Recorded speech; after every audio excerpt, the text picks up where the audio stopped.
বৈকুণ্ঠপুরে এক নদীর ধারে পুরনো অশ্বত্থ গাছের তলায় তান্ত্রিক কাপালিক ঠাকুর ধ্যানমগ্ন ছিলেন। তখন এক মাঝবয়সী মহিলা এসে তাকে বললেন, মহারাজ, ছোট রাজকুমার যে বিয়ে করতে চলেছেন, এরপর কি সব ঠিক হয়ে যাবে?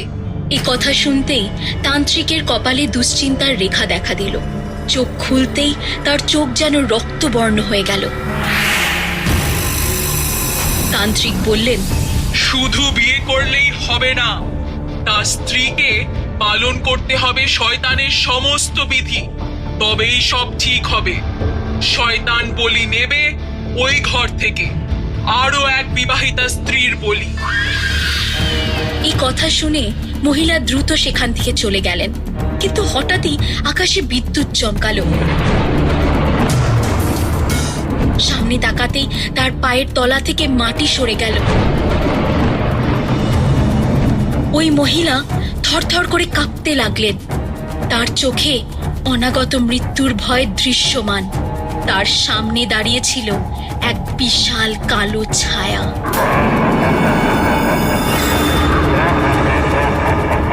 তিনি ঘাবড়ে গিয়ে তাড়াতাড়ি পালানোর চেষ্টা করলেন, কিন্তু তার পা যেন মাটির সঙ্গে জমে গিয়েছে। তার চেষ্টা ব্যর্থ হলো। ঠিক তখনই গাছেদের আড়াল থেকে প্যাঁচাদের কর্কশ ডাক শোনা যেতে লাগলো।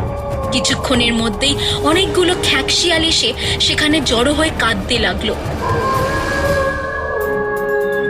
মহিলাটি যেন চোখের সামনে নিজের মৃত্যু স্পষ্ট দেখতে পাচ্ছিলেন।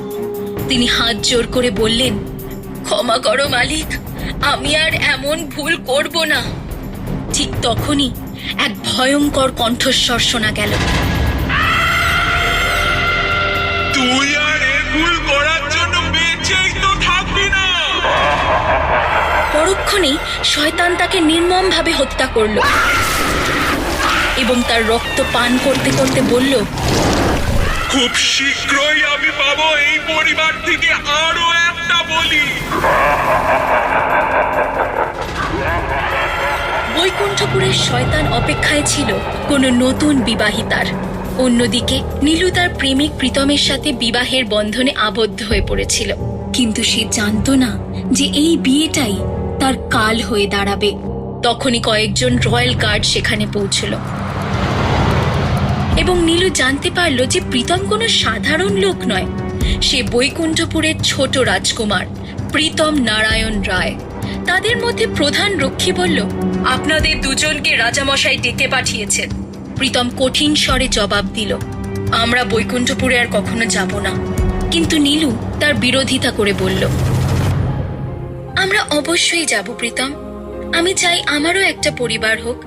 ছোটবেলা থেকেই আমি এটাই আশা করে এসেছি, এবং আজ যখন আমি তোমার সাথে তোমার পরিবারেরও ভালোবাসা পেতে চলেছি, তখন তুমি কেন বাধা দিচ্ছ প্রীতম? প্রীতম রাজি না থাকা সত্ত্বেও নীলুর কাছে হার মানতে হলো। মনে মনে বলল, তুমি যে পরিবারের কাছে যেতে চাইছো নীলু, তারা তোমার ভালোবাসার প্রতিদানের নাম করে তোমায় বাধ্য করবে শয়তান বিধি পালন করতে। আসলে কি আছে বৈকুণ্ঠপুরের শয়তানি বিধি পালনের রহস্য?